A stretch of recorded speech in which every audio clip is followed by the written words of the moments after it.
Welcome into Lock It In with Cam Rogers, but nobody cares about me. We've got Mackenzie Brooks of CBS Sports on the program right now. Mackenzie, how are we? Doing good. It's some Thursday night football. I'm excited to get into it.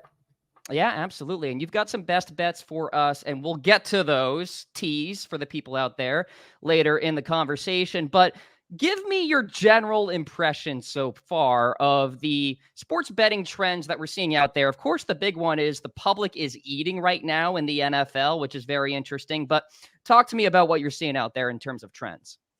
Yeah, I mean, certainly this week, everyone's coming off that unders high. The unders have been hitting. And if you look at the games this week, the public consensus it's like terrifying. Like 82% on the unders, 85% on the unders. If you Yeah. look at these matchups, like everyone wants the under again. And that makes me want to take every over. I'm like, the regression to the mean here has to be some overs, right? So should be interesting to see how that plays out and if the sports books are continuing to tick down those totals, because it seems like they are through the weeks.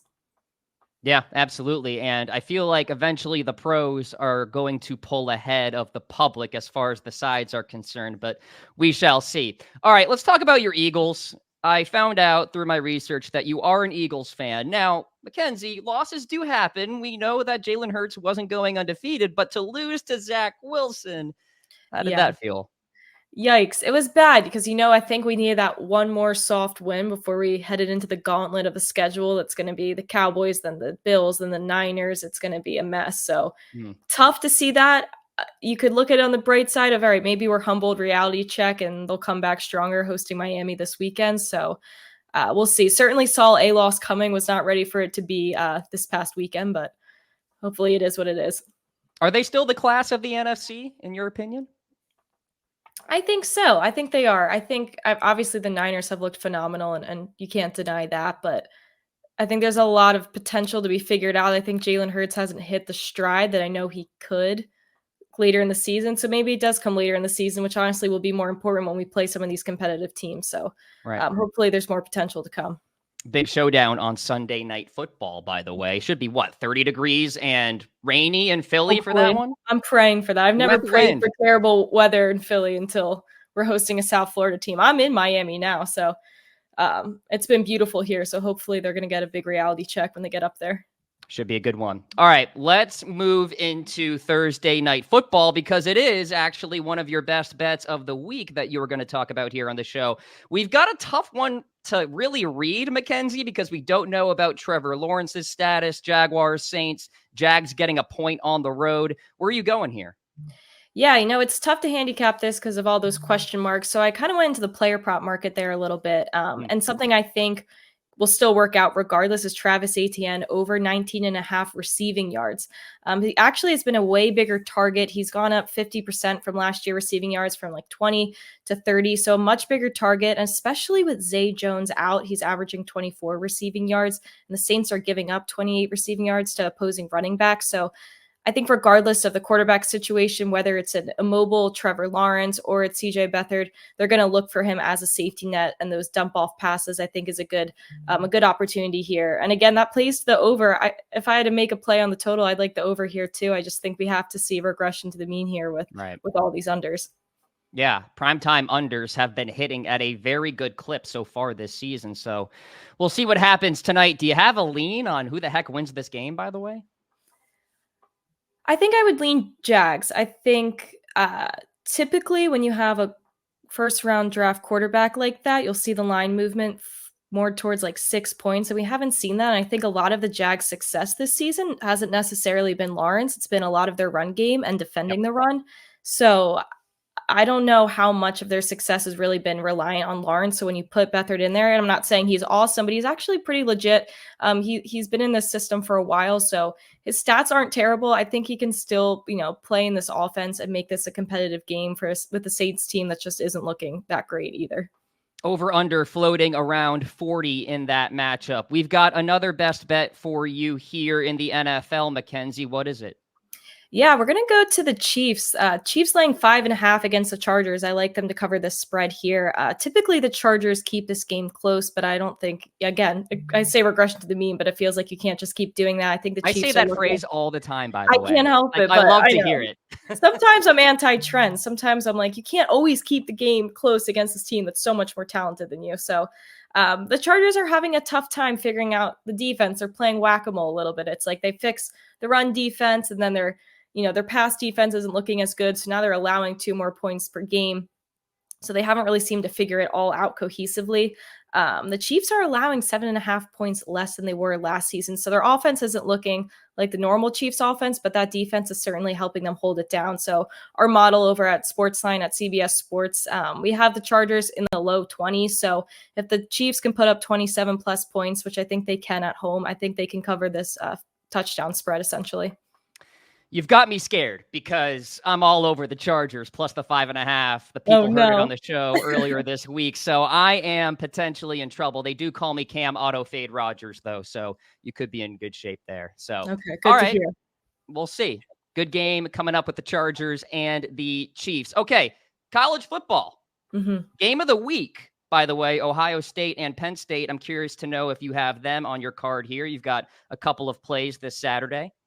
Yeah, you know what? Comes to college football, sometimes I like finding those random or niche games that the odds makers seem to not really be paying Yep. attention to. And I'll get to that in a second. But that Ohio State Penn State game, it's tough. I haven't really had a strong opinion on it. I think I'd lean Ohio State. It was interesting. The over under started at 48. It got bet down to 46.5, even though the public was on the over. So there's certainly some sharp money on that under. We saw it kind of settle at 47. So I'm a fan of following sharp money. So if I had to play there, maybe it's the under. Again, Pros. historically, Yep. these are over games. So I think we're due for an under there. But another game that high profile game would be Clemson in Miami. I like Clemson minus the 3 in Miami. I think that home field advantage is essentially nothing when you come to Miami, especially after those 2 losses. I think this team's emotional. Their quarterback's hurt. Things just aren't really looking good for them. Clemson's coming off that bye week. I think they're a lot healthier. So things look a lot stronger for them. That defense with Carter and Simpson, I think they can eat alive this Miami offense if their quarterback is hurt. So I think the momentum's really just not there for Miami. Things are not looking good. No home field advantage. I think this defense, Clemson's being Clemson, a great defense and average offense, but I think that wins in this game and covers the spread. Dabo was pretty vocal earlier this week, calling out the fair weather fans and all that. Maybe it fires up the team, and we'll see. By the way, no home field advantage. Have you been to a game there before? I have not. My roommate's a Clemson grad, so we thought about going this weekend. So they might have more Georgia fans there than they do Miami fans. Totally true. All right. Speaking of Georgia, are they in terms of your best bets this week? They actually are not. I try to stay off of Georgia best bets. They are on their bye week, but Coastal Carolina is where I'm headed. Coastal Carolina is playing Arkansas State. I think they're laying 10 points. I think they cover this with flying colors. I think this line is based off of last year's Arkansas State team, which sucked less, but still really bad. This team this year, 129th out of 133 teams in points allowed in the FBS. So if you like a team total here, I like Coastal Carolina team total over 35. I think they covered the spread. They're coming off a really big conference win against App State. They've played a lot of competitive teams so far this year. 5th-year quarterback, top 25 passing yard team, ranking 23rd. So I'm not really sure where this line came from. Again, I think it's one of those smaller games that no one's really paying attention to, but I think I like fading Arkansas State in any way I can. So I like Coastal Carolina here. So many marquee games this weekend. I think Vegas is looking the other way with some of these smaller games. Okay, we all will see Mackenzie at the cash counter, courtesy of those picks. Let's talk a future play, if you don't mind. Anything for us out there for NFL, college, anything? I don't know. We had a futures competition at CBS earlier this year where we did a couple units for team totals, a couple units for player props. So I was checking in on mine. I have the Chargers team total under, or their wins under 9.5, I think it was. So that's looking pretty good. We had Aaron Jones under 6.5 touchdowns. That's looking pretty good. I had Jerry Jeudy over his receiving yards. That's probably a nightmare. We haven't looked into that. But other than that, I really like Heisman picks. I think Michael Penix takes it home. We talked about on our show on Sportsline a couple weeks ago when he was still like plus 1,200. We really liked him. I think he takes us home. I don't think it's a Caleb Williams situation. I think it's so hard to go back to back. It's kind of like if Jokic wanted to beat Embiid, he would have had to do, Right. 1,000,005 things more. So I think a lot of the other candidates there, I just don't see it happening. I don't think they have the offenses supporting them to make it happen. I think it's really Michael Penix's award to get. What the heck happened with USC last week? It's Explain so that weird.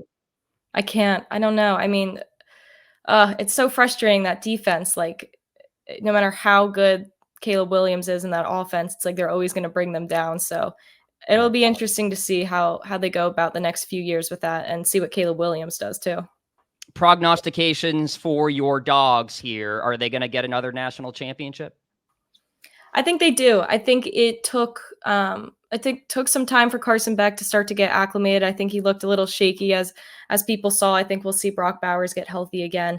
Things will be all in order there. I don't think it's going to be as a no sweat situation as it was last time up Right. until Ohio State.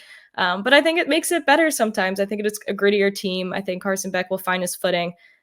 He played, his first away game was Auburn, so you knew that was going to be a really intimidating situation. I think that's why it was a little bit of a tough game to start there. So we'll see. I feel good about them still. I think Washington's a great team that will be competitive. I feel like nobody's talking about Michigan that much, which is I think they're just doing their thing in their own zone, and they're doing it successfully. So certainly someone who will be competitive this year against Georgia, but I think there's still potential regardless of the shakiness of the start of the season. Always electric in between the hedges in Athens, Georgia. Mackenzie Brooks joining the show. Lock it in with Cam Rogers. Thanks so much for the time.